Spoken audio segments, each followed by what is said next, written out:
Ils s'assirent dans le salon et commencèrent à discuter de choses simples. Du travail. De la vie. De la ville. Mais après un moment, Adia se leva doucement et vint s'asseoir plus près de Sid. Très près.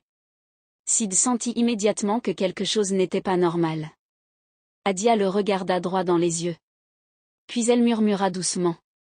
Sid, je veux que tu me fasses plaisir ce soir. Sid resta figé.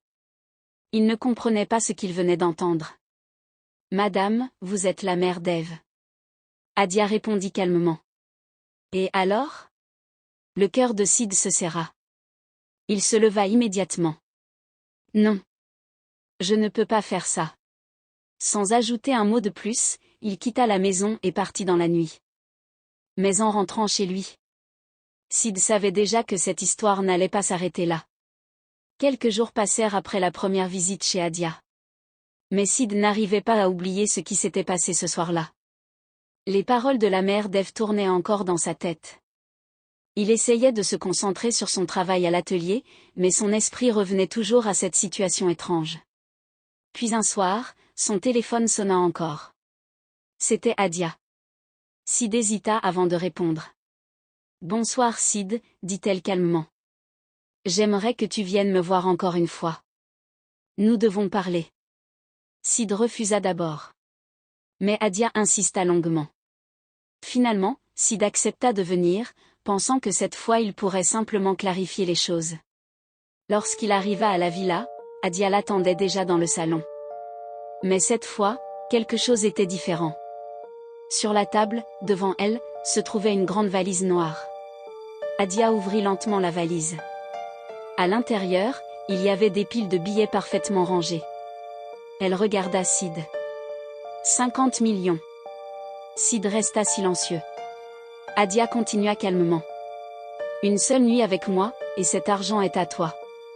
Sid sentit son cœur battre plus vite. Une telle somme pouvait changer toute sa vie. Mais il secoua lentement la tête. Non. Adia ne semblait pas surprise. Elle ouvrit alors une deuxième valise. Encore plus d'argent. 100 millions. Un long silence remplit la pièce. Puis Adia demanda calmement. Pourquoi tu refuses? Sid la regarda droit dans les yeux.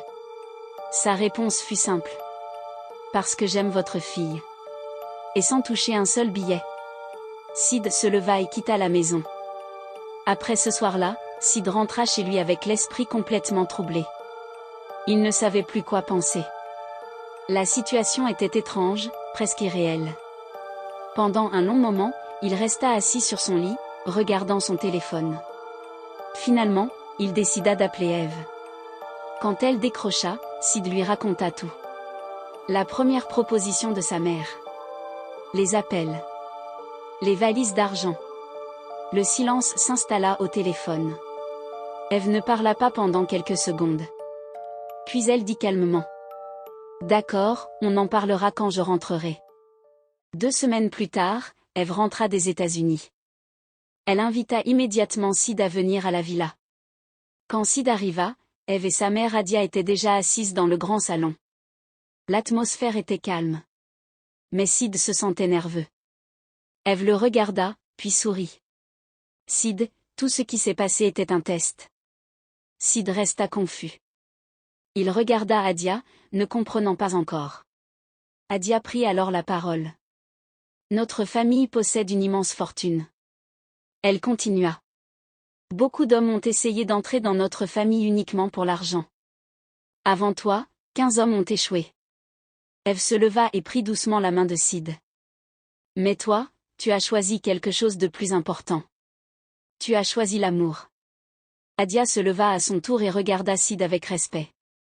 Bienvenue dans notre famille. Puis elle ajouta calmement. Et je m'excuse pour mon rôle dans ce test. À cet instant, Sid comprit une chose importante. Dans un monde où beaucoup de personnes vendent leur valeur pour l'argent, l'honnêteté reste la plus grande richesse. L'histoire de Sid nous rappelle une chose très importante. Dans la vie, il y aura toujours des moments où l'argent viendra tester nos valeurs. Sid était un simple mécanicien.